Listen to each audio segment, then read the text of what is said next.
Afternoon everyone, I'm Buddy Pangilinan and I'm here to present the topic about blockchain. So ano nga ba yung blockchain? Yung blockchain is isa siyang public digital ledger. So ano nga ba yung public digital ledger? Yung public digital ledger is isa siyang halangan or doon tinatrack yung mga transactions at yung mga movement ng assets. Sa bawat transaction na data ay tinatawag yung block at recorded yun sa chain. Sa ngayon, yung blockchain ginagamit yung blockchain sa madaming industriya, gaya ng banking, medicine, at sa logistics. Ito ay mas convenient sa manual na pagtatala ng transaction dahil ito ay nakabase sa streamlined digital processes.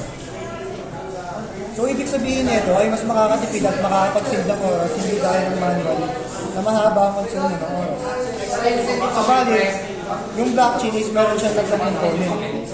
So, sisimulan natin paliwanag sa decentralized. Anyway, isa-isa pa lang natin yung tatlong component na yun. Yung tatlong component na yun is decentralized, immutable, at transparent. So, sisimulan ko paliwanag yung decentralized. Ano nga ba yung decentralized? Ang ibig sabihin niya ito, ang blockchain ay gumagana in real time. At pwede mo itong ma-access kahit saan. Then, dumangon naman tayo sa pangalawa, which is immutable. Ano nga ba yung immutable? Ito yung hindi nagbabago yung records or hindi siya na-edit kaya may iwasan ng pandaraya sa mga bawat transaction. Then, ang huling component ay transparent. Sa bawat transaction ay kusa nag-update yung mga transaction agad. Yung bawat update na yun is nakikita na lahat. So kung sakaling may nabago sa transaction, makikita agad din ng bawat user. Yun lang.